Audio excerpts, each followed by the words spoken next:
चलिए online live welcome बताएंगे, सुनाई दिखाई दे रहा है एक बार? Good morning everybody. Good morning sir. तो लास्ट क्लास हम लोग एक नया टॉपिक चालू किए थे एफएम में जिसका नाम है टाइम वैल्यू ऑफ मनी। उससे पहले हमने जो जो बात पढ़ा रिपीट कर लेते हैं एक बार। सर बेसिक्स को इतने बार बोलने का क्या तात्पर्य, वो आपको आखिरी क्लास तक जाते हुए समझ में आता रहेगा।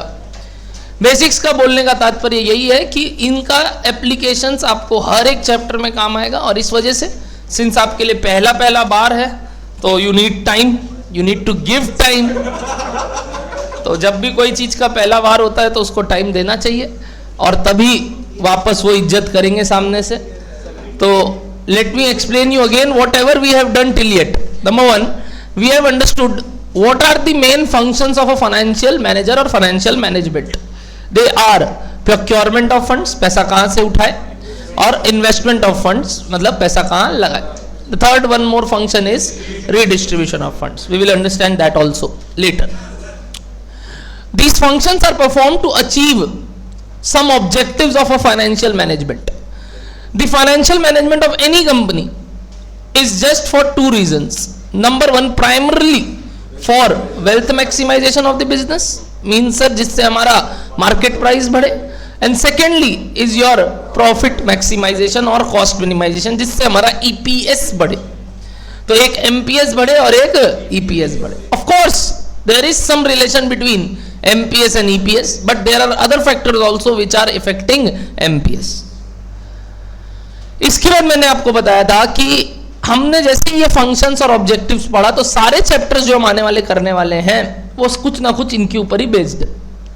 फिर हमने बात किया कुछ सोर्सेज ऑफ फंड, यानी वही प्रोक्योरमेंट ऑफ फंड के बारे में, जिसमें हमने ब्रॉडली दो हेड बनाए थे, ओन फंड्स और, बट एक आदमी डोगला था प्रेफरेंशियल, जिसको अभी तक प्रॉपर प्लेस नहीं दे पा रहे हैं कि उनको ओन फंड में बोले कि बोरोड फंड। मैंने बोला था from the view point of capital structure आपको अविनाश सर उनको मालिकाना हक देने का बात किए, और क्या बोले बताओ, कहां लिखो उसको, शेयर होल्डर्स फंड। इसमें आ जा संतोष, इसमें आ जा, उसमें हाँ सेकंड बेंच थर्ड बेंच कहीं भी, ठीक है। Share holders fund, share holders fund में जो मैंने इज्जत दिया था प्रेफरेंस शेयर को, वो capital structure point of view से था। किस पॉइंट ऑफ व्यू से था? Capital structure. बट अगर पेमेंट पॉइंट ऑफ व्यू से बात करें तो ये अपना रंग बदल लेते हैं, ये बोलते हैं हमको क्या चाहिए बताइए, डिविडेंड, और वो भी क्या फिक्स्ड। तो इनका पेमेंट वाइज देखा जाए तो हल्का हल्का स्वार्थ बोरोड फंड की तरह होने लगता है, और इस वजह से पेमेंट पॉइंट ऑफ व्यू से हम इनको बोरोड फंड में गिनते। तो एक बार इनको बिन पहन दे के लोटे को, ठीक है, बिन पहन दे के लोटे को कहाँ रख देते हैं सर? बीच में। अब वो कभी यहाँ गिरता है और कभी यहाँ गिरता है। तुमको क्या लगता है मेरे मुंह से भूल से निकला? ठीक है ना एवरीबॉडी, पक्का कभी यहाँ गिरता है और कभी यहाँ गिरता है। हाँ, उसका एक छोड़ो। तो इक्विटी शेयर होल्डर्स फंड में तब क्या आया सर, मतलब वो जो ओन फंड में तब क्या आया सर? इक्विटी शेयर कैपिटल और उनका ही रिजर्व्स, क्योंकि रिजर्व्स तो हमारा ही है, कारण वो तो आप रिटेन कर ले रहे हो, बट है तो किसका? मालिक का। और बोरोड फंड में आया सारा लॉन्ग टर्म बोरोइंग्स। इतना पढ़ने के बाद मैंने आपको बताया था इनका कंपैरेटिव एनालिसिस, जो कि है कि कौन ज्यादा रिस्की है, कौन कम रिस्की है। बट ये तो व्यू पॉइंट से डिपेंड करता है कि कंपनी के व्यू पॉइंट से बात कर रहे हो कि पहले मैंने इन्वेस्टर का समझाया था। मैंने बोला था इन्वेस्टर के व्यू पॉइंट से सबसे ज्यादा रिस्की इक्विटी होता है और सबसे कम रिस्की डेट होता है। इसीलिए जो होल्डर्स हैं इन सबके, इन्वेस्टर्स है, उनका एक्सपेक्टेड रिटर्न, नॉट रिटर्न, उनका इक्विटी के केस में हाईएस्ट रहता है और डेट के केस में कम रहता है। ये बताने के साथ साथ मैंने फिर कंपनी का भी वही बात बताया कि उनका फिर कॉस्ट ऑफ कैपिटल इक्विटी का सबसे ज्यादा होगा और डेट का सबसे कम होगा। जनरली रिस्क लवर्स इस मैदान में उतरते हैं इक्विटी में, जैसे अपने होता है ना रिस्क लेना है तो सीधा मार्केट में जाओ, और अगर रिस्क कम खेलना है तो अपने थोड़ा सा कम बोलते म्यूचुअल फंड कर लो भाई, सिक्योरिटीज में, डेट गवर्नमेंट में लगा दे भाई कुछ तो आएगा, बैंक में लगा दे कुछ तो आएगा। तो वो कौन होते हैं बताइए? रिस्क एवर्स, जो बोलते हैं ना नहीं मार्केट का भरोसा नहीं है, कुछ भी हो सकता है, तो वो इक्विटी शेयर्स में डायरेक्टली डील नहीं करते। फिर मैंने आपको बताया था कि इन सब के कारण इनका कॉस्ट का एक नेचर था because of a income statement. तो इनकम स्टेटमेंट कैसा दिखता था sir? Sales minus variable cost is contribution minus fixed cost is operating profit और EBIT earning before interest and tax. फिर हम सारे non operating adjustment like interest minus करते हैं और हमें मिलता है EBT अर्निंग बिफोर टैक्स। फिर हम माइनस करते हैं tax which is just a percentage of EBT और उसके थ्रू हमें ईट मिलता है अर्निंग आफ्टर टैक्स। अगर प्रेफरेंस शेयर्स है तो प्रेफरेंस डिविडेंड मिलेगा और अकॉर्डिंगली आएगा अफेश। अफेश मतलब sir earnings available for equity share holders.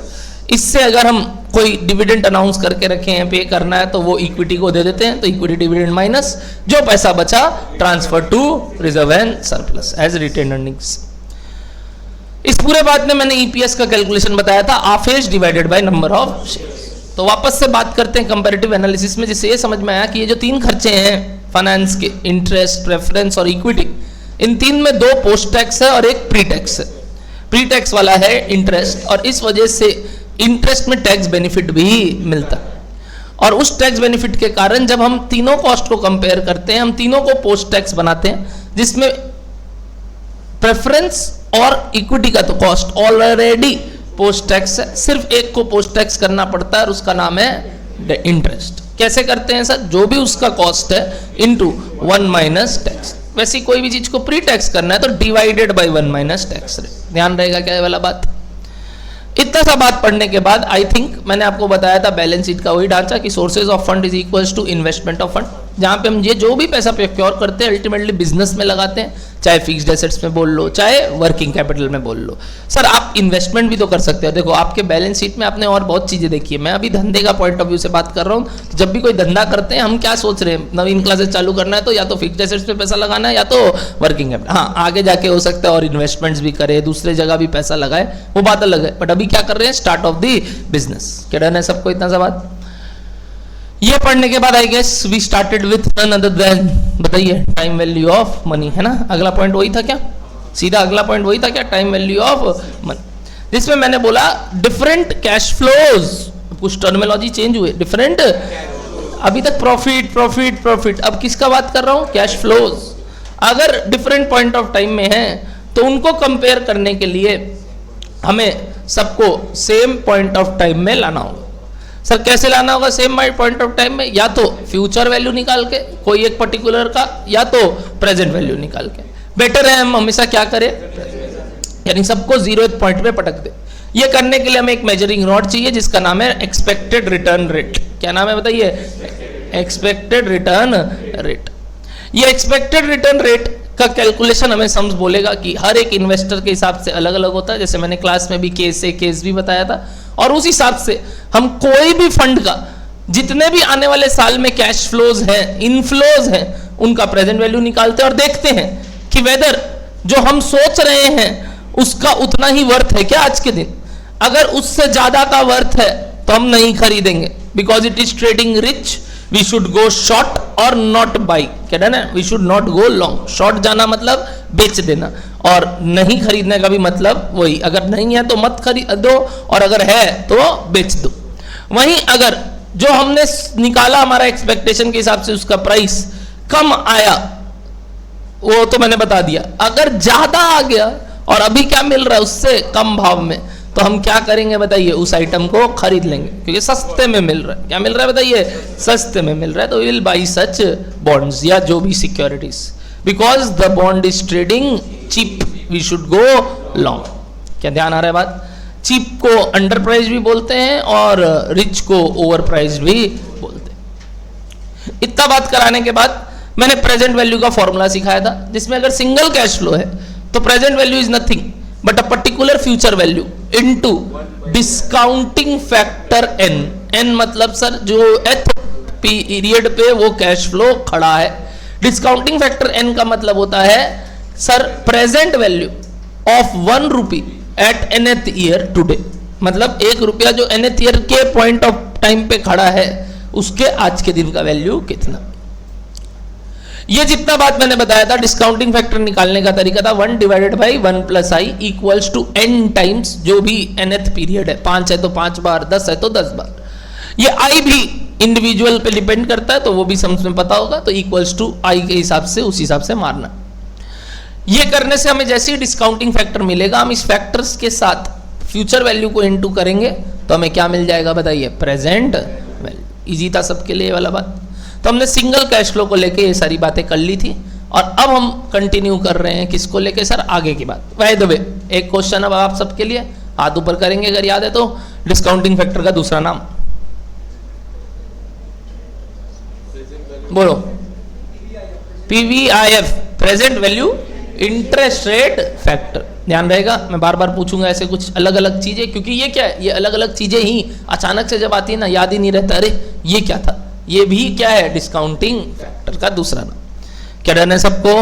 चलिए आगे बढ़ते हैं बच्चा लोग। आज हम लोग कंटिन्यू करेंगे हमारे टाइम वैल्यू ऑफ मनी के डिस्कशन को, जहां हमने पॉइंट नंबर आई गेस 6 दिया था और उसमें शायद ए पढ़ा था। क्या ए कर लिए थे इंट्रो, बी कर लिए थे इफ सिंगल कैश फ्लो, सी लिखेंगे सी।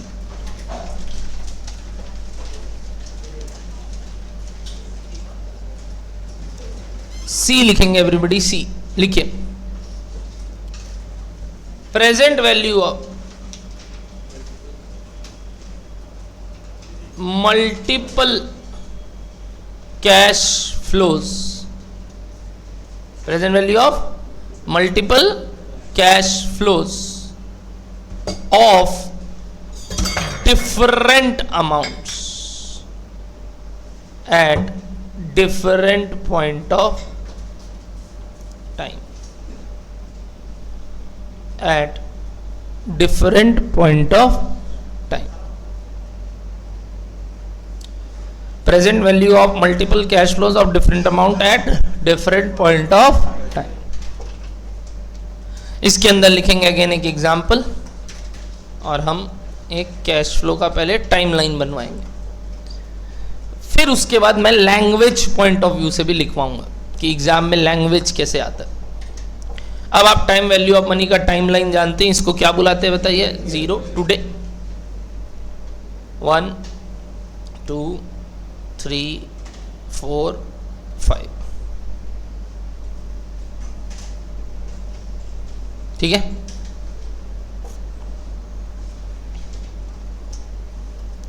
मान लो 1 पे हमें मिलने वाला है 10,000 रुपया, 2 पे मिलने वाला है 12,000 रुपया, 3 पे मिलने वाला है 5,000 रुपया, 4 पे मिलने वाला है 20,000 रुपया और 5 पे मिलने वाला है 23,000 रुपया। क्या ये एक ही कैश फ्लोज के अलग अलग पॉइंट ऑफ टाइम पे वैल्यू है कि अलग अलग कैश फ्लोज हैं? Very good, these are 5 cash flows which are to be received in the coming 5 years। ये मत बोलना सर ये 10,000 का ही फ्यूचर वैल्यू आपने 2 पे लिखा, no, these are 5 different cash flows at different point of time. हमको 0th पीरियड का वैल्यू चाहिए। क्या चाहिए आपको वो निकालने के लिए? Very good, you require a rate of return which is equals to, suppose in our example 10% per annum। तो would you want to try once in your calculator what will be the present value? Please try once. ये क्या?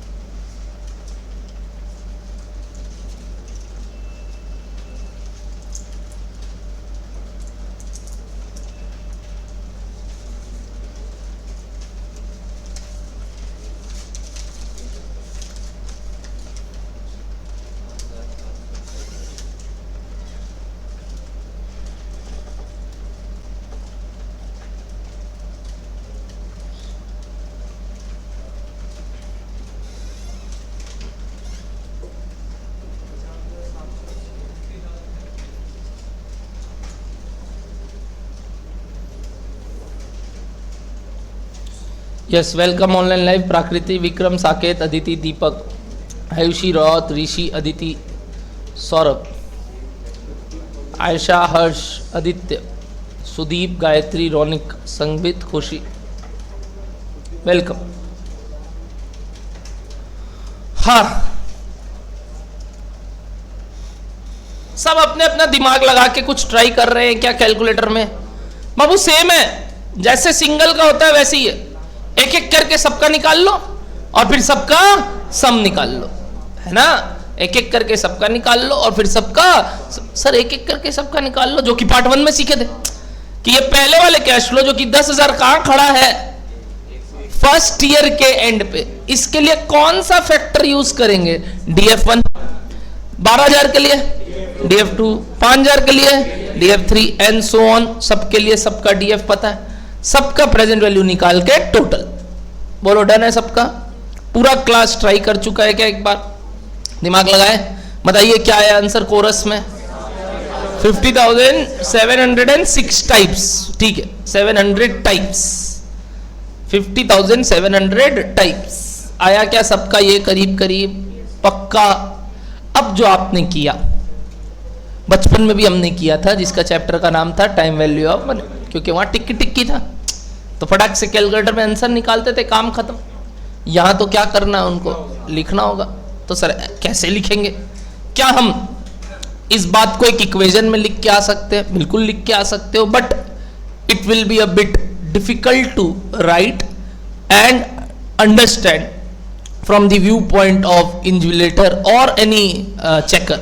क्यों पता है, क्योंकि जो check करेगा अगर वो ये देखता है, मान लो कि PV is equals to 10,000 into DF1 plus क्या 12,000 इंटू DF2 प्लस क्या 5,000 इंटू DF3 प्लस क्या 20,000 इंटू DF4 प्लस क्या।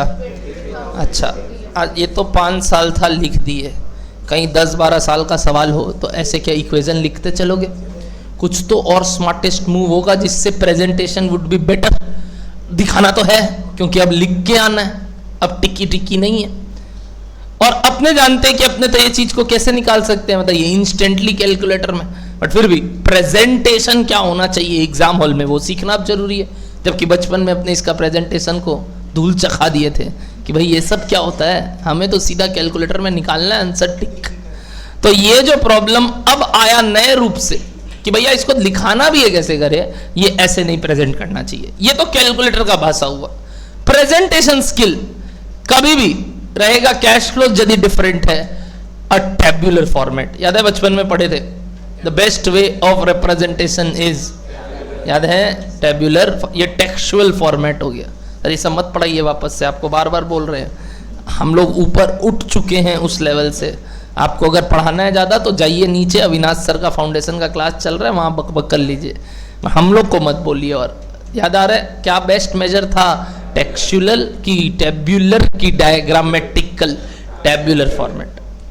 तो एक टेब्युलर फॉर्मेट के रूप में हम इसको प्रेजेंट करते हैं। सर कैसे प्रेजेंट करते हो आप, पहले मेरे को देखना कैसे मैं प्रेजेंट कर रहा हूँ। इसको प्रेजेंटेशन का तरीका है क्या, सबसे पहले हम लिखते हैं ईयर्स, यानी क्या वही टाइम पीरियड, उसके बगल में हम लिखते हैं उसका कैश फ्लोज, फिर हम लिखते हैं उनका discounting factor at the rate, whatever the rate में भी, कितना दिया मैंने 10%, and then present value which is, अगर this is column A this is column B, so this is A into B, है ना, इनटू किया ना। यहाँ आप एक एक करके ईयर्स लिखते हो 1 2 3 4 5 और उनका कैश फ्लोज उतार देते हो, क्या क्या 10,000 12,000 5,000 20,000, और यहां आप उसका डिस्काउंटिंग फैक्टर लिखते हो राउंडेड ऑफ टू 4 डेसिमल्स।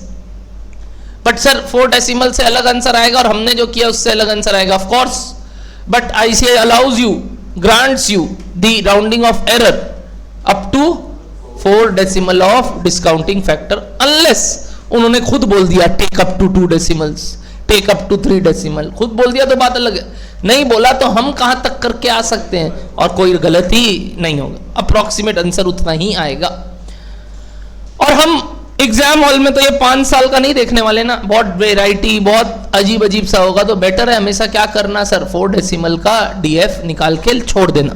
तो एक बार फटाफट एवरीबडी 10% के हिसाब से वापस से एक एक DF बताओ मेरे को। 1 डिवाइडेड बाई 1.1 0.9091 आया क्या, देखो तो 4 डेसिमल के हिसाब से, पहले सिर्फ मेरे को बताते रहो, फिर एक बार क्या दबाते हो और इक्वल्स टू, बताइए कितना आया 0.8264।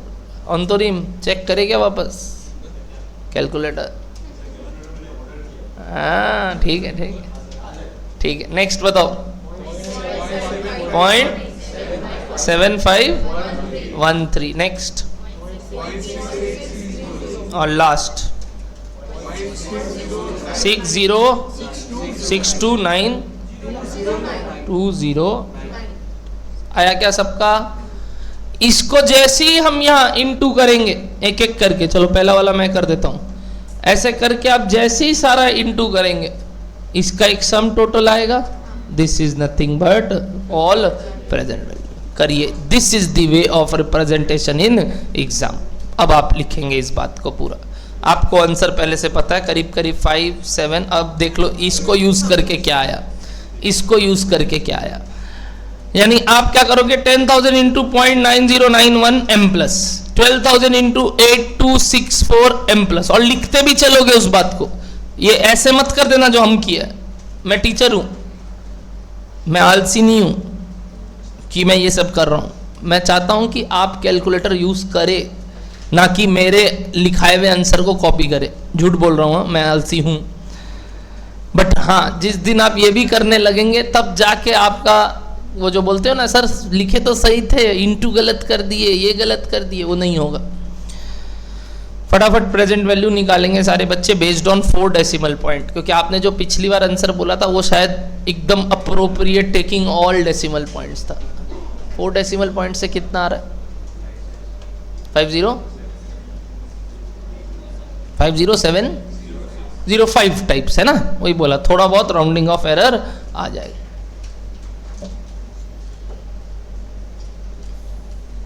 वो सब दिख रहा है उसको, वेरी गुड। क्या सबको ये लिखते लिखते कैलकुलेटर में टोटल निकालेंगे? पहला वैल्यू ही गलत लिखा है, 0.9091 है, 901 नहीं है, इसीलिए बोलते मेरा मत देख, देख के भी गलत लिख रहा है। प्रॉब्लम होगा, थोड़ा नया नया ना अभी।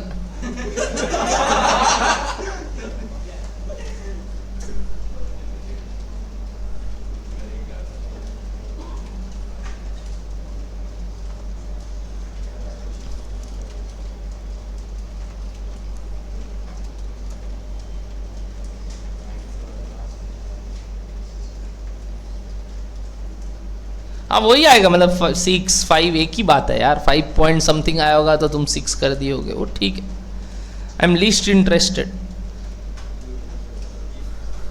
मेरे को पहले इंटरेस्टेड पार्ट था कि आप कैसे इसको प्रेजेंट करते हो। तो हमेशा फॉर्मेट कुछ इस प्रकार से रहेगा, जब भी आप कैश फ्लोज डिफरेंट अमाउंट्स का ज़्यादा साल का रहेगा तो कैसे प्रेजेंट वैल्यू निकालोगे।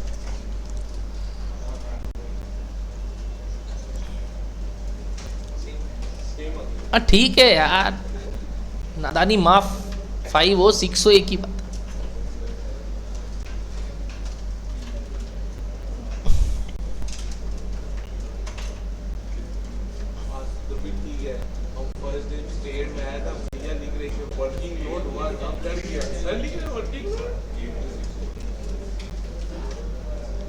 मोरडन है,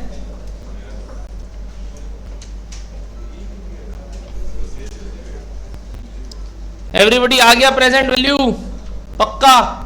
तो ये था हमारा presentation of different cash flows at different point of time का प्रेजेंट वैल्यू का। एक एग्जांपल और दे रहा हूं, इसका आंसर आप बताएंगे, ठीक है। लिखो एग्जांपल नंबर 2, लिखना चालू करो। Example number 2,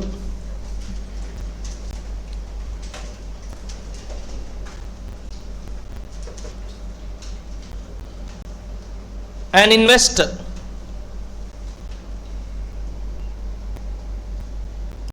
wants to invest in a project requiring rupees 40 lakhs as cash outlay today.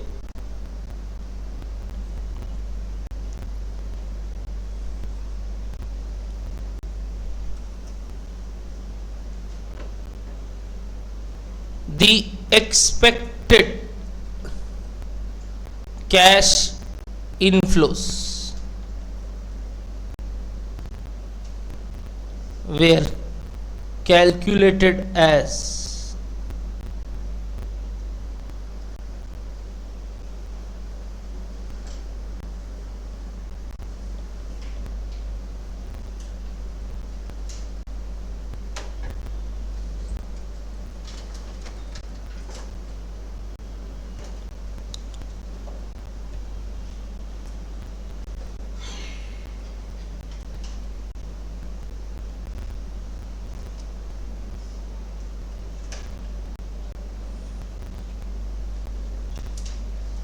आठ लाख, 12 लाख, 9 लाख, 4 लाख, 20 लाख, 14 लाख और 10 lakh.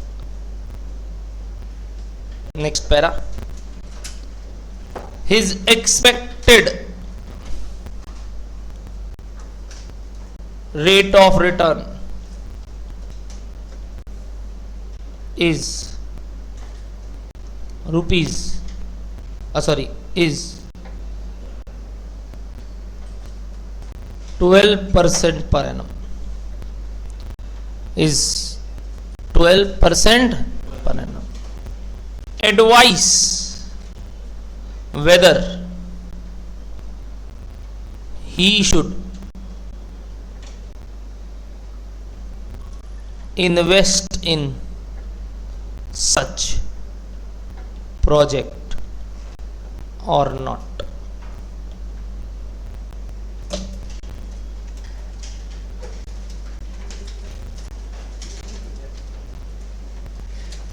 Advice whether he should, ही के बाद लिखें शुड, पगला।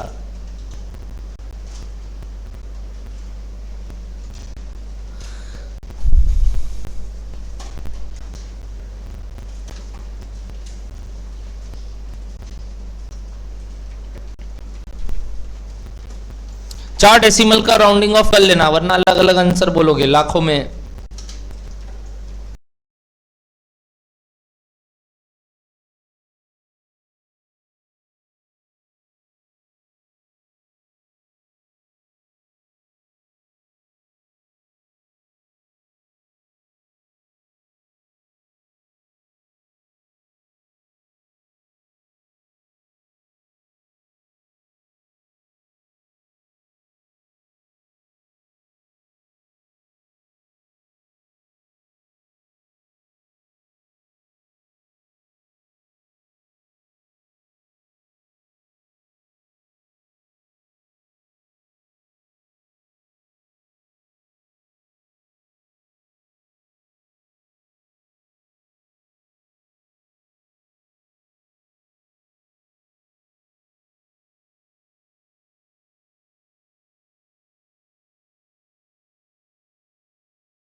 चलिए ऑनलाइन लाइव एवरीबॉडी कुछ निकाले हैं? सबसे पहले यहाँ क्या लिखे होंगे बताइए? Discounting factor at the rate, और वो 4 डेसिमल पे निकाला होगा आपने 1 डिवाइडेड बाई 1.12, और उस हिसाब से सारा डिस्काउंटिंग फैक्टर या बगल में क्या किया होगा बताइए? प्रेजेंट वैल्यू, और इनटू कर करके सारा लिखा भी और उसका सम भी निकाला। मैंने भी किया, दिख रहा है सबको अमाउंट? सब दिख रहा है, क्लियर है। संगीत दिख रहा है तुमको? संगीत बोल, माइती दिख रहा है तुमको? माइती 5th ईयर का प्रेजेंट वैल्यू क्या लिखा हुआ है देख, यहाँ 113480। रे गजब, हाँ देखो वही था, देखा एकदम सही दिख रहा है। तो एवरीबॉडी ऐसे करके क्या आपने प्रेजेंट वैल्यू का टोटल कर लिया? कितना यहाँ बताइए? 48 लाख 62,000 समथिंग। अब वो थोड़ा बहुत अलग अलग है, रफली 120 सबका है मेरे ख्याल से, रफली। अब किसी का कुछ ऑल ओके, बट ज्यादातर अगर सबने 4 डेसिमल लिया है तो सबका ये आएगा। सर 4 डेसिमल के बाद वो जो नियरेस्ट रूपी है उसमें ले जाना चाहिए क्या? हाँ, फिर नियरेस्ट रूपी में ले जाओ, डेसिमल में लिखने का दरकार नहीं है इंटू करने। वैसे आ भी नहीं रहा होगा क्योंकि लैक्स मैंने इसलिए जानबूझ के दिया कि 4 डेसिमल तक लेने से वो 5 जीरो तो ऐसे ही है, तो कभी भी वो तुम्हारा राउंडिंग ऑफ नहीं आएगा, जानबूझ के दिया। अभी तुमको वो सबसे फ्री करे, वरना वो एक स्ट्रेस और तुम्हारा कि पॉइंट में आया तो क्या है, क्या डन है सबका? बोलो एवरीबॉडी, क्या 48, 62, 120 ओके है? तो ये जो 48, 62, 120 आया, this is the present value. अब बताओ मेरे को कि ये जो प्रेजेंट वैल्यू आया, क्या इस हिसाब से आप इस आदमी को इस बिजनेस में डालना चाहेंगे, इस प्रोजेक्ट में? क्यों? क्योंकि इसके हिसाब से अगर ये 40,000 रुपया लगा रहा है, 40 लाख रुपया लगा रहा है, तो he is getting his desired rate of return and earning more than 40 lakh. तो वाई नॉट इन प्रोजेक्ट्स में तो पैसे लगाने चाहिए। कितना एक्स्ट्रा आ रहा है? क्या ये सब प्रेजेंट ही है? तो ये भी आज के दिन, ये भी आज के दिन, तो the difference is your dash. Very good, बचपन में पढ़ाया हुआ। Such kind of decision is called capital budgeting. In type of decision को क्या बोलते हैं? Capital budgeting. And the difference between present value of all cash inflows minus present value of all cash outflows was called in your foundation NPV, net present value. और हम पढ़ते थे अगर ये पॉजिटिव है तो वी शुड इन्वेस्ट, नेगेटिव है we should not invest. याद आ रहा है बात? लिखेंगे इस बात को आगे। Here NPV full form, please everybody, net present value. ये कुछ टर्मिनोलॉजीज हैं जो आपने पहले भी पढ़ रखा है और इजी है, नहीं भी आता तो अभी सुन लो। प्रेजेंट वैल्यू नेट, नेट मतलब जो माइनस करना था वो भी कर दिए, तो नेट प्रेजेंट वैल्यू आ गया। ऊपर था present value, net present value. Formula बताइए? Present value of all cash inflows minus present value of all cash outflows. Present value of all cash inflows minus present value of all cash outflows. By the way present value of all cash outflow nothing but initial outflow जो अभी कर रहे हैं, और present value of all cash inflows हमने ऊपर निकाल लिया 48, 62, 120। जैसे इससे हम वो 40 लाख माइनस करेंगे हमें मिला 8,62,120। Hence since NPV is greater than 0, we should invest. We should invest. We should invest. पता है फाउंडेशन में बोला था अगर लेस देन है तो क्या करेंगे? We should not. Equals to में क्या बोल लेते हैं फाउंडेशन? इनडिफरेंट। धंधा का बात करते हैं। इक्वल टू है तो क्या करोगे? क्यों? एनीबडी? एक रीजन तो कॉस्ट रिकवर हो रहा है। गलत बात ना। 7 साल हो गया, खत्म प्रोजेक्ट, यही कैश फ्लोज है। हम बोल रहे हैं जीरो पे भी धंधा करेंगे आप। Anybody reason?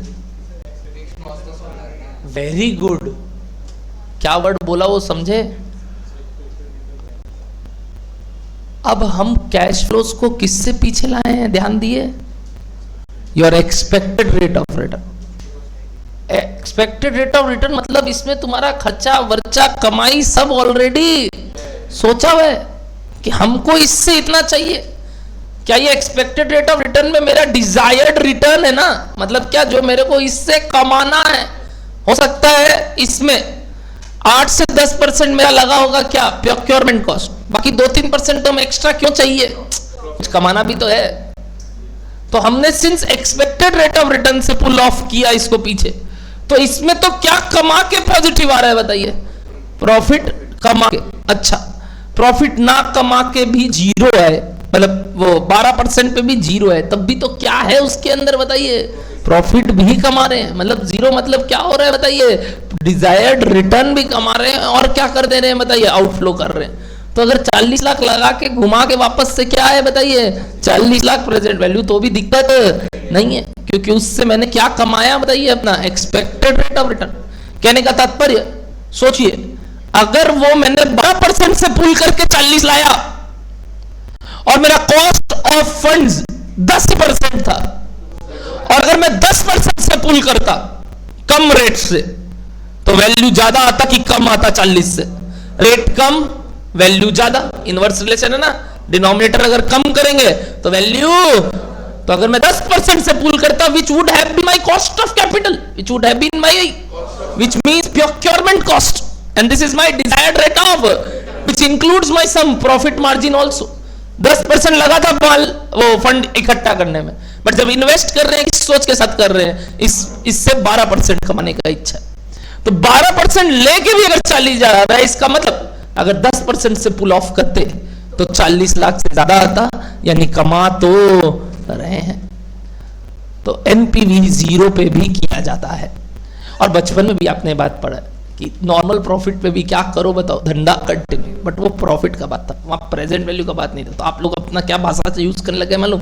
फिक्स कॉस्ट तो कवर हो रहे हैं ना, वेरिएबल कॉस्ट के साथ फिक्स कॉस्ट तो कवर हो रहे हैं ना बाबू। वो सब economics micro level, short term, 1 year calculation, सिर्फ ऑपरेटिंग कॉस्ट। मैं तो यहां सारे कॉस्ट ले लिया बाबू। बताओ कॉस्ट ऑफ कैपिटल क्या है? क्या है? जितने फंड प्रोक्योर किए उनका भी खर्चा, मतलब ऑपरेटिंग प्रॉफिट के अलावा मैंने कौन से खर्चे भी इंक्लूड कर लिए? फाइनेंस कॉस्ट, वो भी पोस्ट टैक्स वेस्ट टैक्स करके सबका कुछ एवरेज निकाल के एक रेट निकाला होगा, वो आया 10। उसके ऊपर फिर भी क्या बोले? 10 नहीं 12 से पुल करेंगे, उसके बाद जाके भी पॉजिटिव आ रहा है। तो ये धंधा तो करना ही चाहिए बॉस, समझ रहे हो? धंधा उल्टा सर 10% लगा, 10% पे ही काम हो रहा है मान लो, तब भी अपने फाइनेंस लेवल पे क्या बात करते हैं? सर धंधा कंटिन्यू करो। यानी एनपीवी अगर जीरो या जीरो से ज्यादा है, we should accept the project, और अगर किससे कम है, जीरो से कम है, we should reject the project. क्या डन है सबको इतना सा बात? तो since the NPV is greater than equals to zero, we should invest, we should invest. तो मैंने पहले ग्रेटर देन लिखाया था, फिर आपको क्या बोला? एक और साइन लिखने, इक्वल्स टू। उसका लॉजिक देना जरूरी मेरे को। बोलो एवरीबॉडी, समझ में आ रहा है वाला सम्स पक्का? Example number 3, example number 3,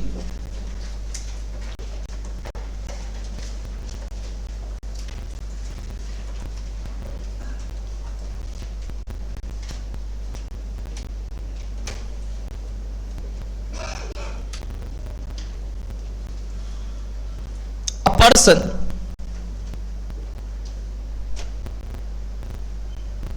wants to invest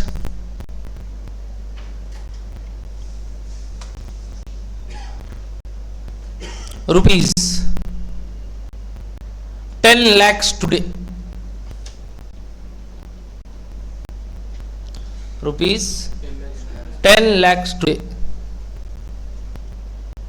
in a bond,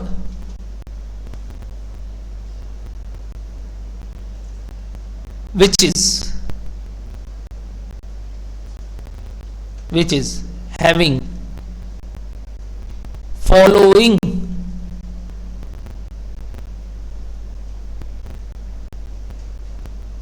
cash inflows, which is having following cash inflows for next for next 6 years, for next 6 years, full stop. Cash inflow at the end of first year, cash inflow at the end of first year,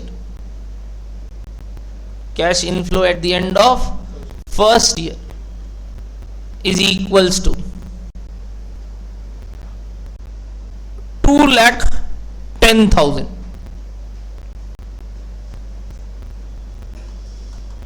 and is expected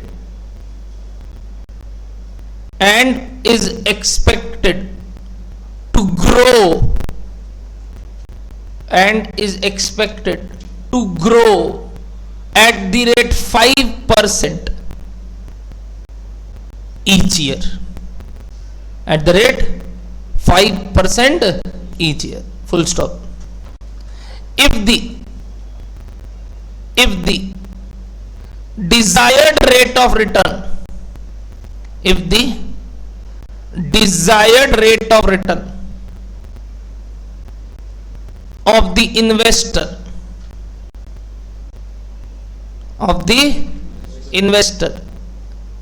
is 9%, find the present value of all cash inflows, present value of all cash inflows, and advise whether he should invest or not, चलिए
language समझ में आया क्या सबको? Sums का हम जब table बनाएंगे ईयर्स लिखेंगे, कैश इनफ्लोज लिखेंगे, discounting factor at the rate 9% लिखेंगे और प्रेजेंट ईयर है 1 2 3 4 5 और 6, 6 साल का ही बॉन्ड है। पहले साल का कैश इनफ्लो मैंने बताया, अल्लाह सिर्फ पहले साल का बताया, तो आने वाले साल का सेम ही होगा, तभी बोला ऐसा। कुछ बोला इज एक्सपेक्टेड टू ग्रो। जब मैंने ये लाइन लिखा ना, कल लोग को लगा, कई लोग को लगा ये तो वो रेट ऑफ रिटर्न होगा जिससे कैश को पुल बैक करना है। ध्यान से नहीं पढ़े, मतलब वो हड़बड़ी एक होता ना कि हाँ चलो अब सब चालू कर देते हैं, पहले से ही इसको पहले आंसर दे देंगे, बट वो नहीं था। वो क्या था बताइए? कि ये कैश फ्लोस किस हिसाब से ग्रो कर रहा है, कैश फ्लो किस हिसाब से ग्रो कर रहा है, बोला हर साल 5% और देंगे। तो पहले 2,10,000 को क्या करना होगा? 5% से बढ़ाना होगा। कितना आया बताइए? 2,20,000 ऐसे करके, फिर इस पे 5% बढ़ाएंगे, कितना आएगा? 525। फिर आगे बढ़ाएंगे 43,101 types. Next 2,55,000 256 types. Next 268,019 types. आया क्या? टाइप्स। फिर जब 9% पे डिस्काउंटिंग फैक्टर लोगे, मेरे को लगता है कई लोग ने 1 डिवाइडेड बाय 1.9 तो नहीं कर दिया, वो 90% होता है। 1 डिवाइडेड बाय 1.09 कितना आया? 0.91। हाँ बुढ़बक लोग कोई गलती नहीं किया तो ये वाला ए झूठ कोई किया तो बता दो, बेशर्मी माफ। आज कौन सा दिन है? गुरुवार। आज अगर पाप लगा तो बहुत दिक्कत हो जाएगा। एनीबडी बता सकता है? 0.9 नहीं पक्का? ओ होशियार हैं लोग। तो 9% इज नॉट 0.9, 9% इज 0.09। ओ फाउंडेशन में पास है सर। वो गलियां छोड़ा है, और वो गलियां में जिनको मेरे को छोड़ा था मैंने छोड़ा है। मैंने उनको जिनको जिनको छोड़ना था, वो जो 0.9 कर रहे थे उनको छोड़ाया मैंने, इसलिए यहां तक अब वो हालत नहीं है। मैंने छोड़ा है। तेरे बारे में बात कर रहा है। नीचे तो वो तो आगे वापस आएंगे कि नहीं पता नहीं, अब शायद होश आ गया हो कि 0.9 नहीं होता, वो पॉइंट। तो एवरीबडी उस हिसाब से क्या डिस्काउंटिंग फैक्टर लिख दिया। फिर वापस जब इंटू करोगे ना, नियरेस्ट रुपी में लिख देना, कोई दिक्कत नहीं है। और अगर कोई मेमोरी फंक्शन यूज कर रहा है तो वो डेसिमल ऐड कर रहा है, तो उस वजह से अलग अलग आंसर आ सकता है। जो नियरेस्ट रुपी लिख के बाद में ऐड कर रहा है वो बात अलग, और जो डेसिमल में लिख रहा है न्यूमेरिकली, बट कैलकुलेटर में सिंस डेसिमल में आ रहा है और उसको m प्लस में जब डाल रहा है तो डेसिमल आ रहा है, तो थोड़ा वैल्यू अलग। तो घबराना मत अगर अलग अलग आंसर आ रहा है। जो कैलकुलेटर में m प्लस लेके किए, बताइए कितने लोग किए कैलकुलेटर में m प्लस लेके? ओके। और कितने लोग लिख के बाद में ऐड किए? ओके। जितने लोग लिख के बाद में ऐड किए उनका तादाद ज्यादा है, तो चलिए उनसे बात करते हैं। ठीक है, बताओ कितना आया? वही तब तो तुम m प्लस यूज किया। हाँ 10,54,957 टाइप्स। ये आया जो लोग ऐड किया। अब वो बाकी लोग का थोड़ा ये लास्ट में 900 में कुछ भी उधर उधर हो सकता है। क्या डन है सबको? तो ये जो टोटल अमाउंट आया, this is present value of all cash inflows. इसको किससे कंपेयर करेंगे? 10 लाख से, जो कि क्या अगेन बात कर रहे हैं सर? पॉजिटिव है। तो क्या करना चाहिए बताइए? He should invest. क्या वो फाइनल लाइन आप लिख दे रहे हैं? He should. हाँ सर, m प्लस कर रहे हैं तो शायद 930 टाइप्स आ रहा है, बच्चे बोल रहे हैं। क्या चुप रहे? 969 तो मतलब वो 3 ठो हो गया फिर। ठीक, समझ में ही नहीं आया मुझे। बोलो डरे सबको इतना पक्का? चुप रहे। आइए, तो एवरीबडी यहां तक ओके क्या? अब हमने एग्जाम्पल नंबर 4 करना है। देखते हैं ये कौन कौन संभाल पाते हैं। ठीक है, लिखिए एग्जाम्पल नंबर 4।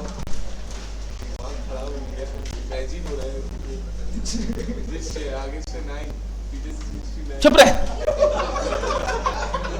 पढ़ाई कर। लिखो a person wants to invest rupees,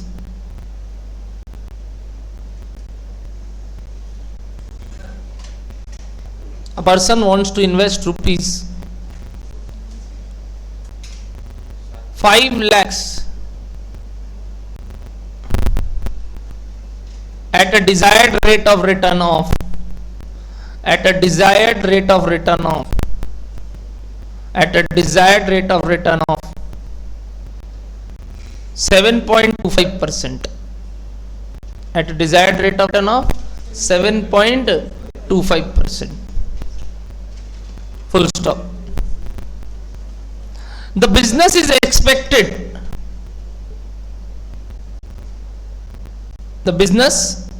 expected to give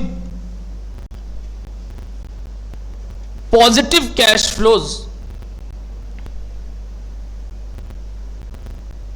after 2 years.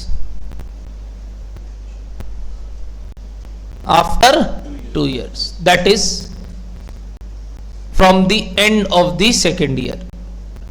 After 2 years, that is from the end of the second year. As rupees 80,000,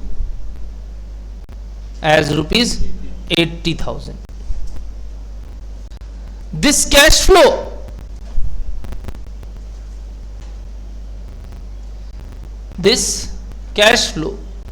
is expected to grow. This cash flow is expected to grow at the rate 10% per annum for next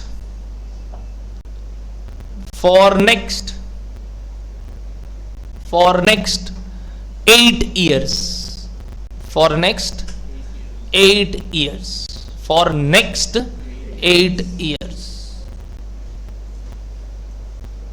Advice whether he should invest or not.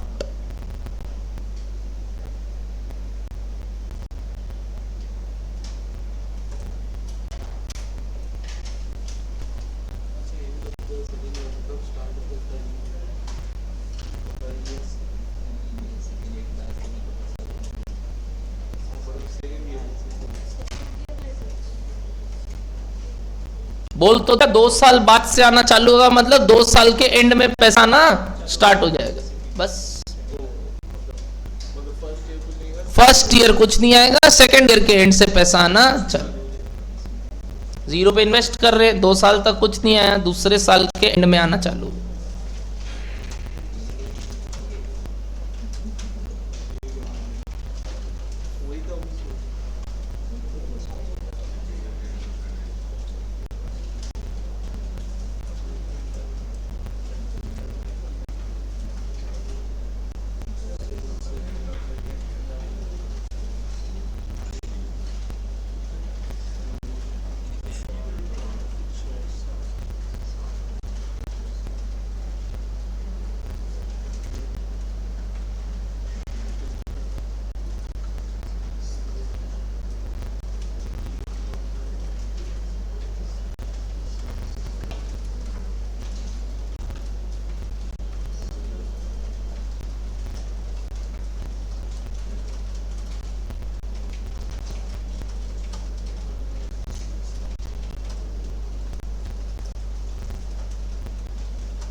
बस इतना बताओ, पहला cash inflows कहाँ आएगा?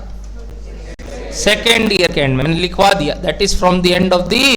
Sir आप ही तो बोले 2 साल तक नहीं आएगा. अरे तो फर्स्ट ईयर कुछ नहीं आया, सेकेंड ईयर के पूरे साल कुछ नहीं हुआ. पहला बार कब आया बताइए? सेकेंड ईयर के एंड पे. मैंने बोल दिया, लिखवा दिया. इसलिए आपका इंटरप्रिटेशन ये हो सकता था 2 साल तक नहीं आया मतलब पहले तीसरे साल के एंड पे आ रहा है, तो उसको नलीफाई करने के लिए मैंने बता दिया कि मैं क्या मान रहा हूं. बताइए कब पैसा आना स्टार्ट हो गया? बताइए सेकेंड ईयर के एंड से.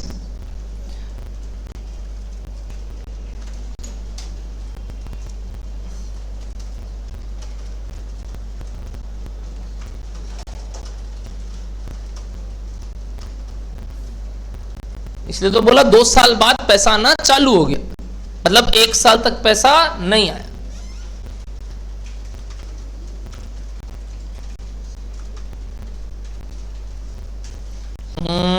अपना करो।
कितना रुपया लगाए थे?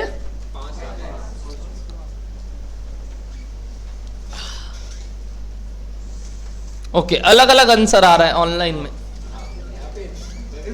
चेतन का अलग, ऋषि का अलग। ऋषि और दीपक का सेम है और चेतन और संगीत का सेम है। चेतन काफी दिन बाद। सर किसी का फर्स्ट में 69 है क्या? पहला तो हाँ, ऋषि और दीपक का। हाँ, तब मेरा भी 69 है। और बाकी लोग का पहले में 60 है। मेरा 65 है। 65 भी है। अलग अलग भिन्न भिन्न प्रकार के आंसर है।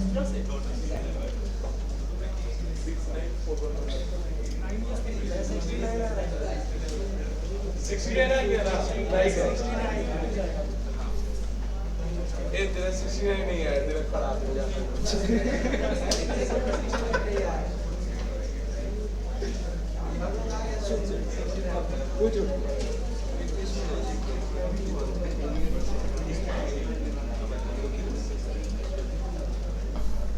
पहले ईयर मेरा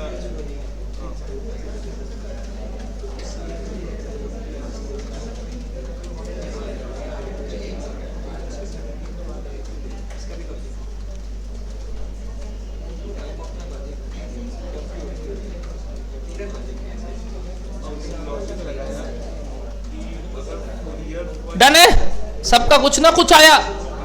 कोई बचा है? कोई बचा है? कर रहे हैं सर, 1 मिनट रुक जाइए। Anybody anybody? एक जन बोला सर 1 मिनट रुक जाइए। और कोई? ठीक है संतोष जी, ओके। सतीश जी ठीक है, आप लोग करिए। मैं तो ढांचा बना रहा हूं ईयर्स। और क्या बताइए क्या आएगा? Cash inflows. अब बातचीत नहीं। Discounting factor at the rate 7.25% और प्रेजेंट वैल्यू। ईयर्स 1 2 3 4 5 6 7 8 9 10 तक लिखना है कि नहीं पता नहीं। मैं ऐसे ही 10 तक लिख दिया, ऐसे ही देख लेते। 1 पे कैश इनफ्लोस बताइए 0। 2 पे बताइए 80 and is expected to grow for next 1 2 3 4 5 6 7 8, यानी cash flows are till 10th year. यहां कितने लोग गलती हो गए कि 9 तक ही बनाए। देखो पहले तो यही 30% बाहर। Cash flows are till 10th year, word क्या था? नेक्स्ट 8 ईयर, मतलब सेकंड के बाद और कितना? 8 साल।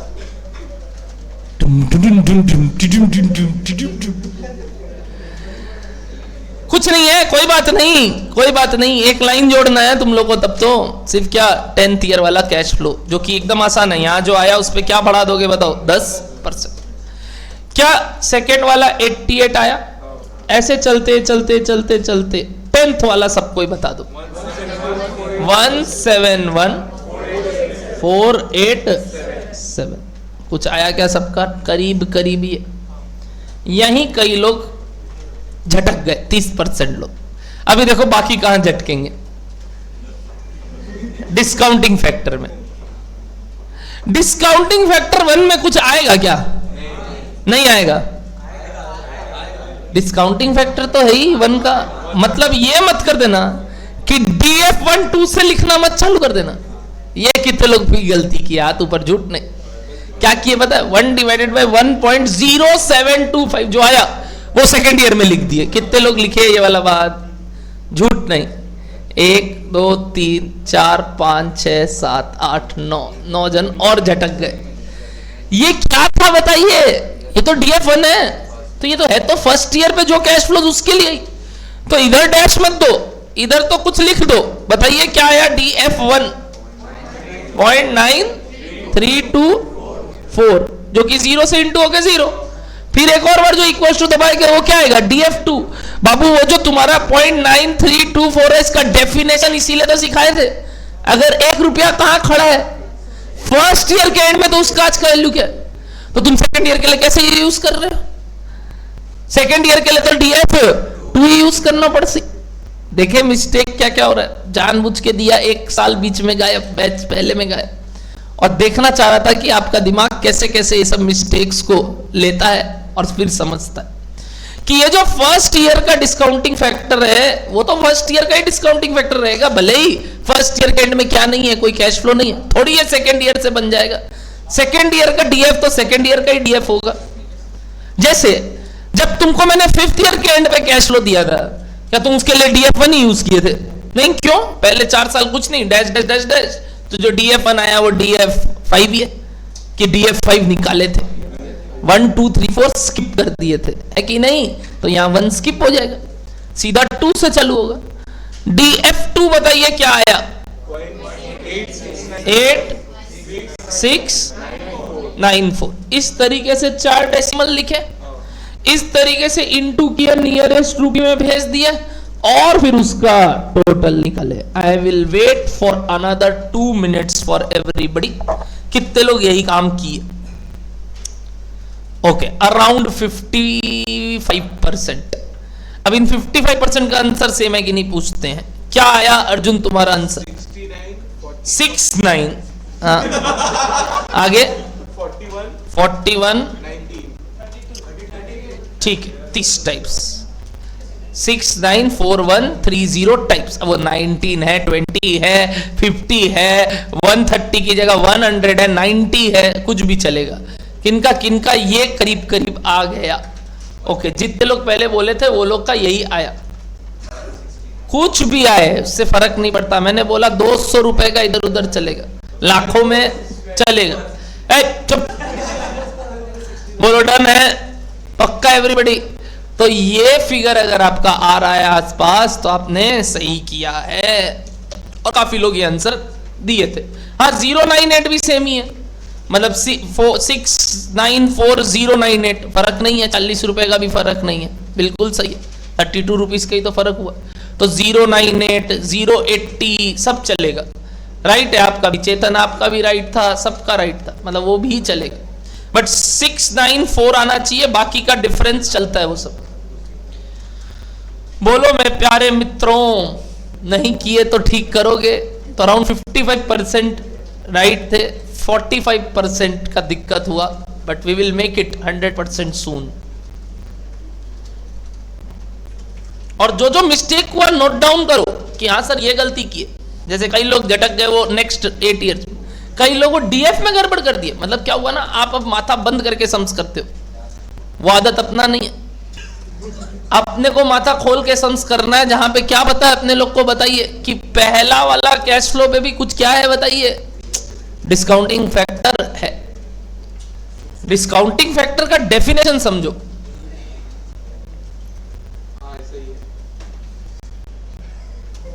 बोलिए हुआ क्या?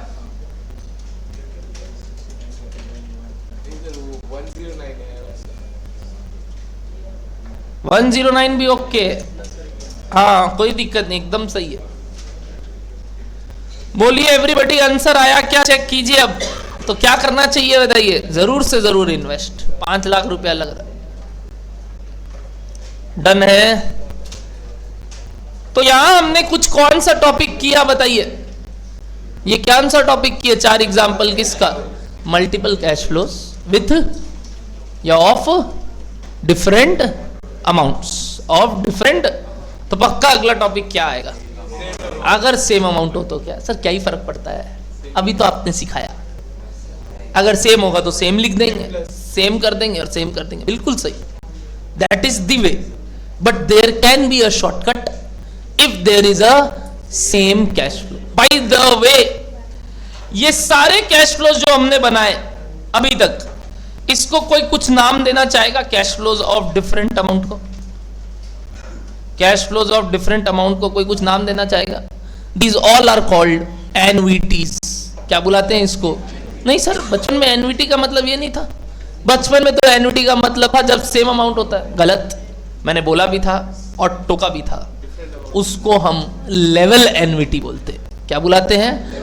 आपका इंस्टीट्यूट सिर्फ लेवल एनवीटी आपको पढ़ा रहा था और इसीलिए उसको एनवीटी बोल रहा था बचपन में। बट एनवीटी का मतलब is nothing but a series of cash flows. NVT का अगर एक्चुअल मीनिंग है तो क्या है वो? क्या ये सारे एग्जांपल्स किसके थे बताइए? Series of cash flows. पता है, एक वॉज जस्ट एनवीटी जो पहला वाला था, सेकेंड वाला example was just annuity, third वाला example was a increasing annuity, fourth वाला was also a deferred increasing annuity. क्या वर्ड बोले सुने? डेफर्ड। डेफर्ड क्यों? कुछ टाइम के बाद आना चालू हुआ, और फिर इंक्रीजिंग में। इस तरीके से अनगिनत टाइप के एनवीटीज होते हैं, और उनमें से एक टाइप होता है लेवल एनवीटी। क्या होता है बताइए? जिसको आपने बचपन में मैथ्स में एनवीटी के नाम से पढ़ा था, कि वो एनवीटी जिसमें टाइम पीरियड सेम और कैश फ्लोज भी सेम, जिसको हम यहां बुलाएंगे क्या बताइए sir? Cash flows of same amount eight same interval of time, which is called level NVT. और उसका प्रेजेंट वैल्यू निकालने के लिए चाहे तो टेबल बनाओ, चाहे तो एक शॉर्टकट यूज कर सकते। वो शॉर्टकट क्या है सर? जरूर सिखाऊंगा। याद आ रहा है टर्मिनोलॉजी उसका? NVT factor. तो कॉपी में हेडिंग नेक्स्ट, कितना नंबर बताइए? 4 का डी। 4 का चल रहा है, इतना का चल रहा है पता? 6 का D. Time value of money 6 का डी। लिखिए, क्या बताइए? हेडिंग क्या था? प्रेजेंट वैल्यू ऑफ, बताइए, बोलिए। Present value of cash flows of same amount at regular interval of time. Cash flow of same amount at regular interval of time, eight regular interval of time. Bracket में लिखेंगे, इसको क्या बुलाते हैं पता है? Level NVT. बचपन में इसी को क्या बुलाते थे? सिर्फ एनवीटी। अब बचपन गया तो असली नाम इसका क्या है सर? ऑल्दो बचपन में भी मैंने बताया था कि आपका इंस्टीट्यूट एनवीटी को, लेवल एनवीटी को एनवीटी बुला के पढ़ा देता, बट ये क्या आया बताइए? Level NVT. क्या है? लेवल मतलब बराबर। एग्जाम्पल्स दिया हुआ आपको बहुत। रेंट ऑफ अ प्लेस, क्या 1 साल के लिए एनवीटी है वो? और वो भी क्या है? Level NVT. बट अगर 5 साल का बात करें तो it is a increasing NVT, क्योंकि हर साल आदमी क्या करता है बताइए? भाड़ा इंक्रीज भी करता है। सब कुछ एनवीटीज है, जो भी एक सीरीज ऑफ पेमेंट कर रहे हैं। अरे आपका मोबाइल रिचार्ज क्या है? अगर आप हर 3 महीने के एंड में भरा रहे हो या स्टार्ट में भरा रहे हो तो दैट इज एन एनवीटी। कई बार 333 का, कई बार 666 का, कई बार पूरा कितना का आता है आज के रेंज में पता नहीं। और मेरा तो वही साल भर वाला कराया हुआ है, तो आइडिया नहीं लगता है, बार बार चेंज होता रहता है, हम देखते हैं बढ़ाता रहता है लोग। तो वही जो पैसा ये लोग मांगता है, क्या ये भी एक तरीके का क्या है बताइए? Level NVT. क्योंकि हर बार क्या मांगता है सर? अच्छा, क्या बीच में चेंज भी होता है कई बार प्लान्स? तो वो प्लान चेंज हुआ तो क्या सर एनवीटी चला गया? नहीं, एनवीटी तो अभी भी नामकरण है। अब क्या नहीं है बताइए? लेवल एनवीटी नहीं। वैसी रेंट, वैसे इंश्योरेंस प्रीमियम 333 रुपए महीने से स्टार्ट आता है ना ऐड। अभी से टर्म इंश्योरेंस करवाइए, है ना, इतने का हर महीने का आउटफ्लो है, क्या जाता है बोलता है ना वो कपिल शर्मा आके।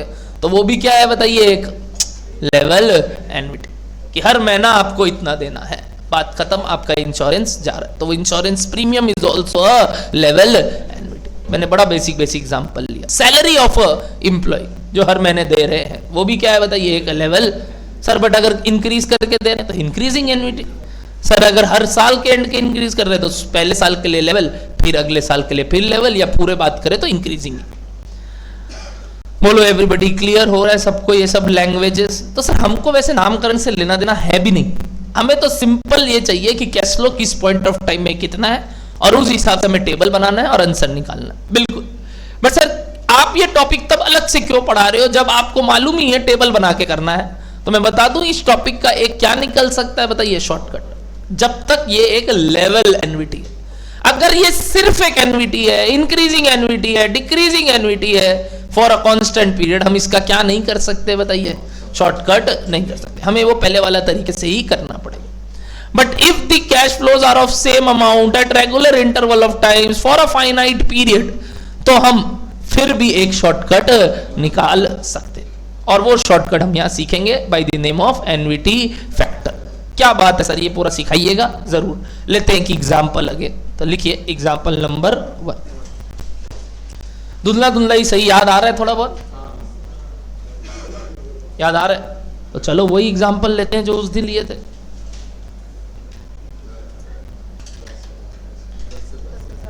Very good.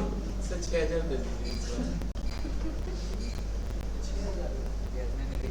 Rate of interest was 10%।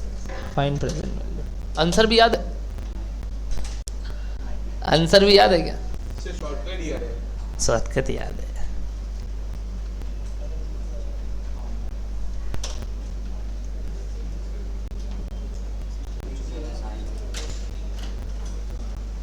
Try लेना चाहेंगे पहले अपने हिसाब से? कुछ याद आ रहा है तो वो ठीक, नहीं तो सर हम तो इसको अभी भी टेबल बना के कर देंगे। Year, cash flows, discounting factor, PV, total. कर तो सकते ही हैं तो करो ना, भले ही शॉर्टकट याद नहीं आ रहा। अच्छा, कितने लोग बाई चांस पूछ ले रहे हैं यहाँ पे मेरे से फाउंडेशन नहीं पढ़े हुए? बाई चांस मेरे से फाउंडेशन नहीं पढ़े? ए झूठ, एकदम सही में है, मजाक मत करो प्लीज प्लीज। जानना है, जेन्युइनली जानना है। 1 2 3 4 5 6 7 8 9 10 नहीं पढ़े? 11 12 13 14 जन यहाँ, ठीक। सर काबड़ा नहीं पड़ा है। तेरा फोटो छापे हैं, मजाक मत कर।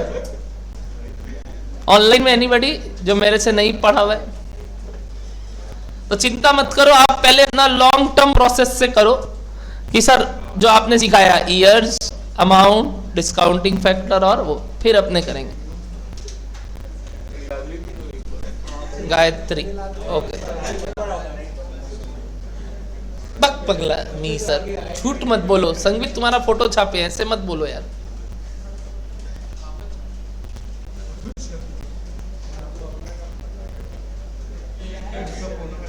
सर काबड़ा बोलते हैं कि कॉन्ट्रैक्ट नहीं कर रहा है।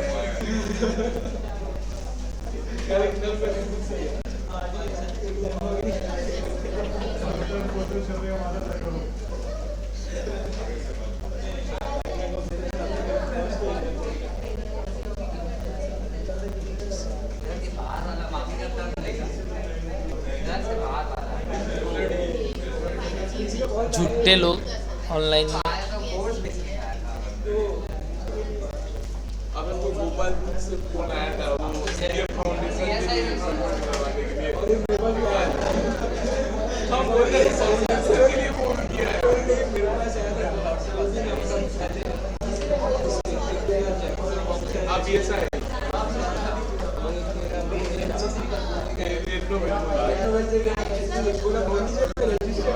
वैसे 14 लोग को बोल दे आपका पाप उतर गया है।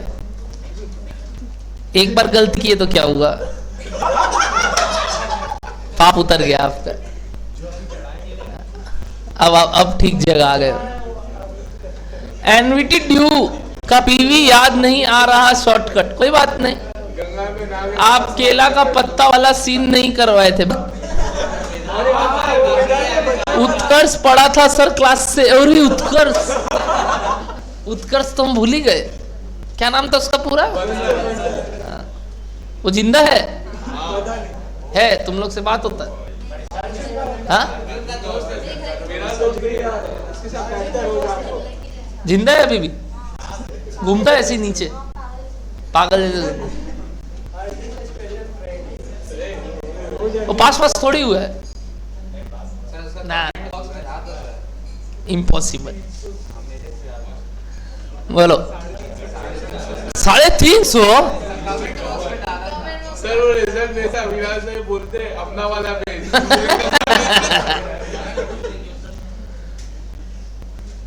इसी वाला हमको तो फोन भी करता है, मैं काट देता हूँ क्या? तो ब्लॉक लिस्ट में फेंक के रखते हैं। आइए, क्या सबने निकाल लिया वैल्यू? ओके, तो आइए आंसर क्या आया पूछ लेते हैं एक बार। 37907 टाइप्स आया क्या? 37907 टाइप्स आया क्या? नहीं आया? क्यों? किया नहीं? हाँ, तब तो नहीं आएगा। आया। अंतरिम जी आया, आकाश जी आ गया, सतीश जी आया, और पीछे आया, इधर दीदी आया, ठीक है, आया भैया, चलिए। तो इतने लोग का आ गया, जो लोग नहीं भी पढ़े। तब मेरे को एक बात बताइए, अब मैं इसका शॉर्टकट सिखा दूं कि सर अगर इसको जल्दी करना है तो भी कोई तरीका है क्या? बिल्कुल है, ध्यान से सुनना। अब याद आएगा अपने को वो जो इक्वेशन जो हमने पहले लिखा था, याद है मैंने पहले बोला था कि tabular format is the best way of presenting cash flow जब डिफरेंट है। बट उससे पहले एक इक्वेशन लिखा था, और वो क्या था पता है? पीवी इज इक्वल्स टू पहला वाला कैश फ्लो इंटू DF1, दूसरा वाला कैश फ्लो इंटू DF2, ऐसे चलते चलते चलते चलते आखिरी वाला कैश फ्लो इंटू आखिरी वाला DF। क्या ध्यान है सबको ये वाला बात है ना? अगर हम इधर 10,000 कॉमन ले तो ये DF1 plus DF2 plus DF3 plus DF4 plus DF5 बनता। यानी इसका मतलब वापस से बताइए, मतलब बताइए, फुल फॉर्म नहीं। 1 साल बाद अगर 1 रुपया है तो उसका आज के दिन का वैल्यू, इसका 3 का 4 का, ओके ओके ओके। यानी एक तरीके से अगर 1 रुपया फर्स्ट ईयर के एंड, सेकेंड ईयर के एंड, थर्ड ईयर के एंड, फोर्थ ईयर के एंड और 5th ईयर के एंड पे खड़ा है, 5 साल तक खड़ा है, उन सब का प्रेजेंट वैल्यू ये है। क्या इस बार 1 अमाउंट कि 5 अमाउंट? 5 अमाउंट। सिंस अब हम सिंगल अमाउंट नहीं, एक सीरीज ऑफ अमाउंट यानी मल्टीपल अमाउंट का टुगेदर प्रेजेंट वैल्यू का बात कर रहे हैं, तो this time this is not discounting factor, this is called annuity factor. Why the word annuity? पहले सीरीज ऑफ कैश फ्लोज का, दूसरा 1-1 रुपए का फैक्टर इनटू कर रहे हैं एक एन्युटी से, जिससे क्या आ सके बताइए? Present value. और इस बार एन्युटी फैक्टर 5 का मतलब होता है एन्युटी फैक्टर फॉर 5 इयर्स। क्या मतलब होता है बताइए? पिछली बार जब DF5 बोला था, क्या बोला था? 5th year. इस बार वर्ड क्या बोल रहा हूं? 5 इयर्स, क्योंकि ये 5वें साल का फैक्टर नहीं है, ये 5 साल का फैक्टर है। 1-1 रुपए का 5 साल का फैक्टर है। इसको हम एक नाम देते हैं, क्या नाम बताइए? Annuity factor. क्योंकि अपने इसको किससे इंटू कर रहे हैं बताइए? एन्युटी से, 1 ही साल का। क्या 50,000 से इंटू किया कि 10,000 से? 10,000 क्या था? 1 साल का। और है कितने बार बताइए? 5 बार। तो इसीलिए इसको किससे इंटू किया बताइए? एयर से। अगर यही एक 10,000 1 ही बार होता तो किससे इंटू करते? DF से। बट ये 10,000 कितने बार है? 5 बार, इसलिए किससे इंटू कर रहे हैं? एन्युटी फैक्टर से। ये नामकरण है किसका बताइए? Annuity factor. इसका दूसरा नाम होता है PVIFA। राइट हो जाओगे, ट्राई करो। Present value interest rate factor of annuity.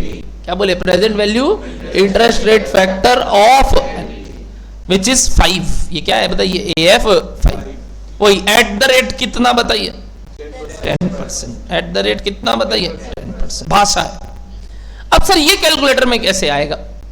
तो हमने निकाला था DF का तरीका। क्या देखो, कैलकुलेटर हाथ में, 1 डिवाइडेड बाई 1.1 एक बार इक्वल्स टू, बताओ क्या आया? क्या आया? DF1 क्या आया बताइए? एक और बार इक्वल्स टू क्या आया? एक और बार इक्वल्स टू, एक और बार इक्वल्स टू, एक और बार इक्वल्स टू। अल्लाह, सबको ऐड करना था, बीच में रह गया। तो इक्वल्स टू M+ दबाना चाहिए था, नहीं दबाए, कोई बात नहीं। कैलकुलेटर बोलता है मेरे को अभी भी याद है तुम कितने बार इक्वल्स टू दबाया था, और उस हिसाब से जो भी इक्वल्स टू के बाद का वैल्यू है मेरे मेमोरी में है अभी भी। तेरे को सिर्फ एक बटन दबाना है जिससे उन सब का टोटल आ जाएगा, which is called GT button. देखिए है क्या? Grand total button. दबा दीजिए उसको, grand total button. Go to नहीं, GT नहीं है, नहीं है, नहीं है, ढूंढ रही है, नहीं है, GT नहीं है इसके। देख देख देख, नहीं है, है? नहीं है, लाना होगा नया वाला दीदी। कल बोला था, याद है? परसों। एक तो तोड़िए सर, एक तो सगुन का तोड़ना ही चाहिए। आप वो जैसे नारियल फोड़ते हैं ना, एक तो क्लास में सर एक तो सगुन का तोड़िए। बताइए एवरीबॉडी कितना आया आंसर GT बटन दबाने के बाद? वो फैक्टर इज क्या बताइए? हाँ, आप वो कर सकते हैं m प्लस वाला तरीका, इक्वल्स टू m प्लस जिनकी जीटी नहीं है, equals to m plus GT, sorry MRC, जिनके जीटी बटन नहीं।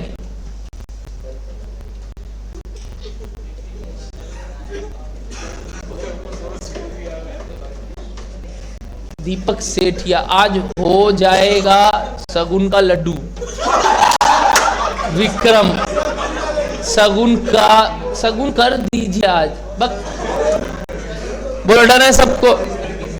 अरे यार तुम लोग एकदम पगला है, आओ आज तो तोड़ ही दीजिए, तुम पगला गया एकदम बौखला गए। हाँ, वहां से लगता है मोर्चा लेके आ रहा है वहां से। बेटा बताओ एवरीबॉडी, DF1 से DF5 का टोटल जीटी बटन से निकाल लिया आपने, कितना आया बताइए? वो 3 point. This is called annuity factor for 5 years at 10% interest rate. क्या बोलो ना, या रिटर्न रेट, और उसको इनटू किए तो प्रेजेंट वैल्यू आया 30, बोलिए 370, 907 या 8 टाइप्स आया। क्या सबका वैल्यू? नीचे लिखना, what do you mean by AF और PVIF? A, PVIF A, PVIF तो किसका नाम है? और PVIF A नाम किसका? एनवीटी। लिखिए, NVT factor means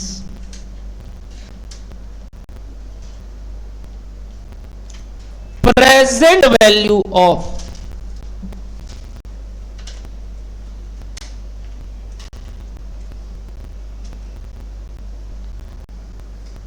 ₹1 at the end of, underline the word, each year, एक साल नहीं, हर साल। और पिछली बार वर्ड क्या था पता है? DF के लिए एट द एंड ऑफ कोई एक पर्टिकुलर ईयर, ये क्या है? हर साल। Each year for given years, correct, पक्का। देयरफॉर AF 10%, 5 और AF 5 at the rate 10% means, बताइए आप लोग, इसका मीनिंग बताइए। लिखिए मीनिंग वापस से आप लोग। क्या है ये? एक प्रेजेंट वैल्यू ऑफ, बताओ, ऑफ ₹1, ₹5 नहीं, क्या बताइए? ₹1 at the end of each 5 years, यानी each year for 5 years, each year for, हाँ ₹5 ही, बट ऐसे 5 मत लिखना, ₹1 कितने साल के लिए? 5 साल के लिए। तो क्या लिखोगे? मीन्स व्हाट, बताओ, प्रेजेंट वैल्यू ऑफ, बोलो, ₹1 at the end of each year for 5 years eight the rate 10%। लिख लोगे ना खुद से, एट द रेट 10%।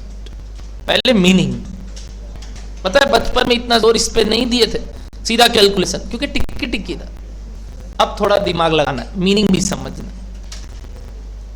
बोलो डन है यहां तक? अगर ये डन है तो next topic, how to calculate it. Better है जीटी बटन वाला कैलकुलेटर ही होना चाहिए, फिर भी मैं ऑल्टरनेटिव बताऊंगा जिसके जीटी नहीं। ऑल्दो जीटी वाला कैलकुलेटर ले लीजिए, कारण ये आज का बात नहीं है, this is just a investment, not a waste of money.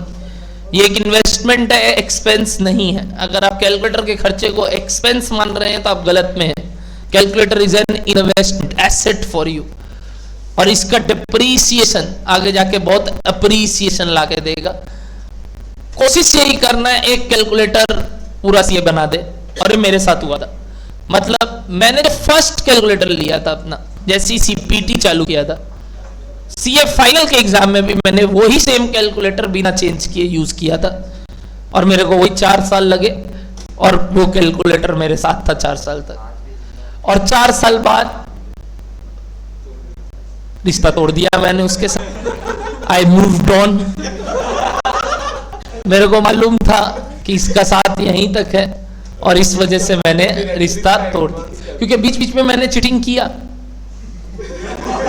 जब मैं एक्चुअली कर रहा था, मैं साइंटिफिक कैलकुलेटर को देखता था और मैं उसका भी बटन दबाता था। तो उस वजह से वो जो नॉर्मल कैलकुलेटर है वो कई बार बेचारा दिक्कत करता था कि अरे ऐसे थोड़ी होता है। तो बेचारे को था तकलीफ, मेरे से बेचारी को था मेरे से तकलीफ, बट अगली 4 साल तक कुछ नहीं बोली। 4 साल पूरा सपोर्ट की। 4 साल बाद उसको समझ में आया कि नहीं, ये सही आदमी नहीं है। चलिए, सेम साइंटिफिक भी वो थोड़ी ज्यादा हाई फाई थी, उसका maintenance cost was too huge, तो मैंने उसको भी छोड़ दिया। मैंने दोनों को छोड़ दिया। I moved on. भाई मेरे लाइफ में यही 2 थे और कोई नहीं थे मूव ऑन करने के लिए, तो मैं इन्हीं से मूव ऑन किया। क्या डर है? मैंने आईफोन आईपैड का तो दिक्कत क्या होता है ना, कई बार आईफोन का चार्जर से जब आईपैड को चार्ज करते हैं ना, तो बेचारा आईफोन बहुत गुस्सा हो जाता है, एंड वाइस वर्सा। सर क्या, हाउ टू कैलकुलेट इट? आइए लिखिए, स्टेप 1। अरे बस रे, हो गया। स्टेप 1, 1 डिवाइडेड बाई 1 प्लस आई।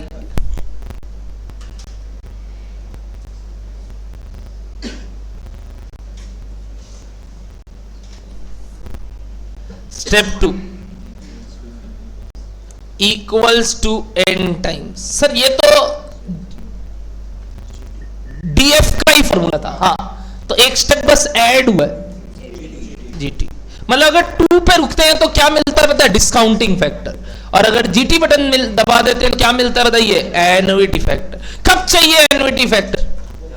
जब एक लेवल अमाउंट का कैश फ्लो है फॉर अ पीरियड। बट अगर सिंगल कैश फ्लो है, अलग अलग अमाउंट का है, तब डीएफ ही करना पड़ता। मतलब अगर सिंगल कैश फ्लो डीएफ, अच्छा multiple cash flow of different amount, तब भी क्या बनाना पड़ता है? डीएफ, और बट टेबल में। और अगर सेम अमाउंट का मिल जाए तो बिना डीएफ के भी काम हो सकता है। क्या निकाल के बताइए? एएफ, और उसका ये शॉर्टकट। बोलो डन है सबको इतना सा बात? और अकॉर्डिंगली हमने इस सवाल का आंसर किया जिसमें सेम कैश फ्लोज थे। बोलो एवरीबॉडी डन हो रहा है यहां तक बात? पक्का? चलिए एग्जाम्पल नेक्स्ट 2, एग्जाम्पल नंबर 2 इसी के अंदर। Example number 2,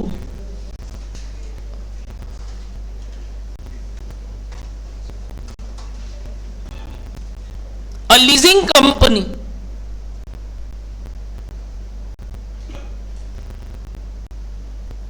purchased an asset for rupees 6 lakhs today.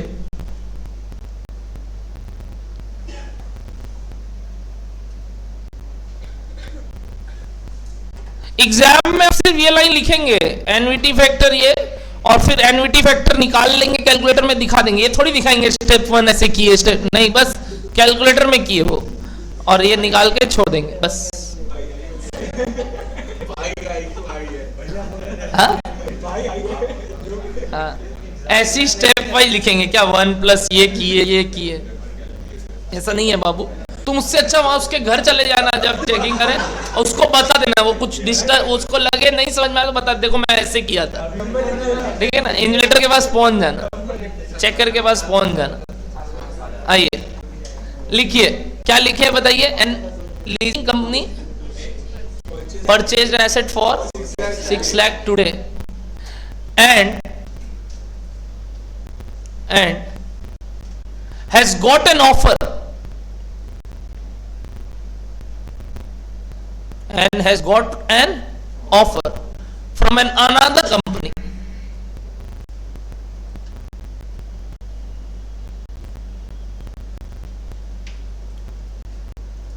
to take या to give, sorry, to give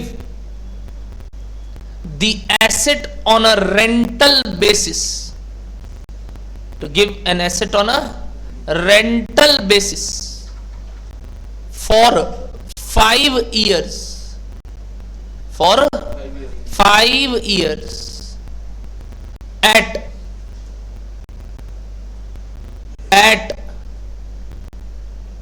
1,75,000,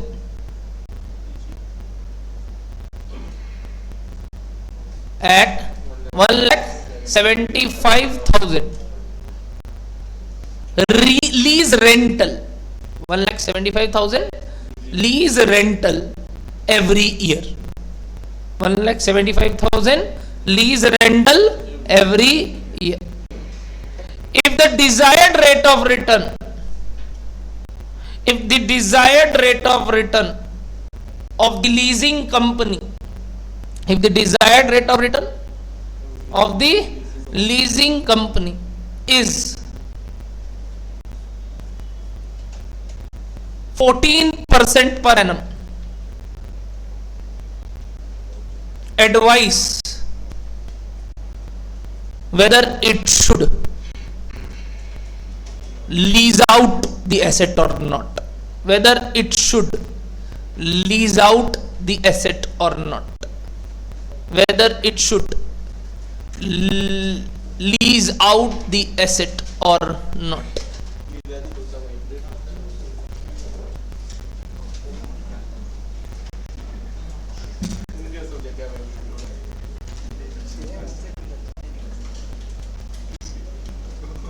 sir example 1 और एग्जाम्पल 2 में इतना फर्क क्या कर देते हैं आप? पहले पूछते हैं 2 into 3, फिर पूछते हैं मास सोल्यूशन।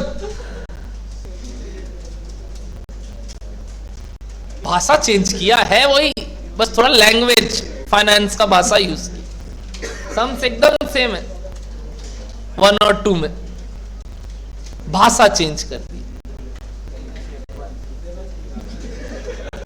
देना चाहिए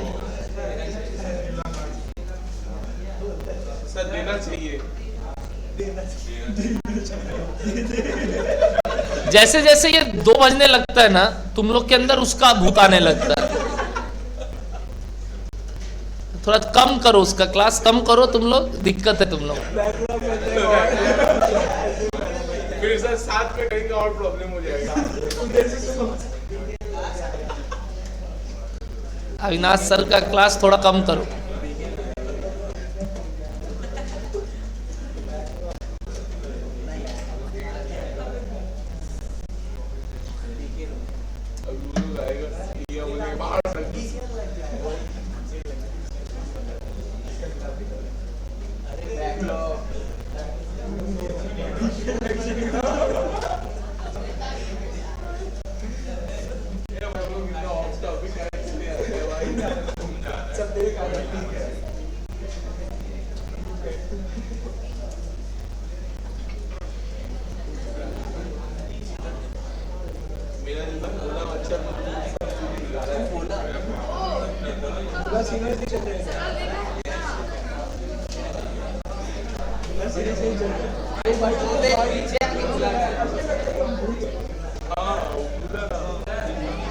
वेदांत बोल रहा है सर आपका बाल वापस आ रहा है, तुमको कहां से दिखा?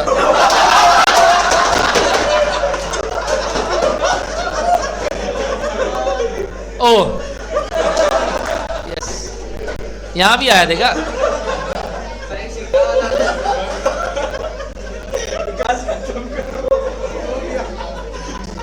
कम बोल, कम बोल।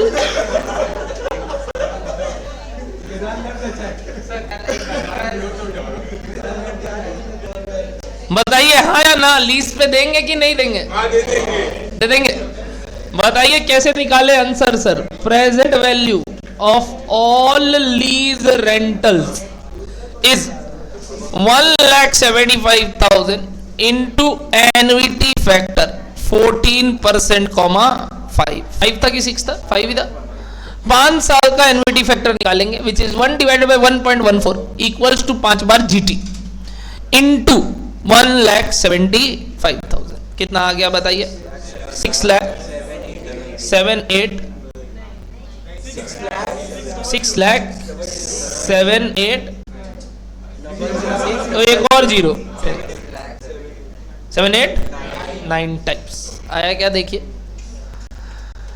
और व्हाट वाज दी एसेट का वैल्यू 6 लाख, तो क्या करना चाहिए 789 का बेनिफिट। एनबीवी 780। चलिए आज के लिए इतना ही रखेंगे। Tata bye everybody. परसों मिलते हैं जहां हम और आगे बढ़ाएंगे इसके डिस्कशन को। हम परपेचुइटी सीखेंगे। क्या क्या मिलेगा?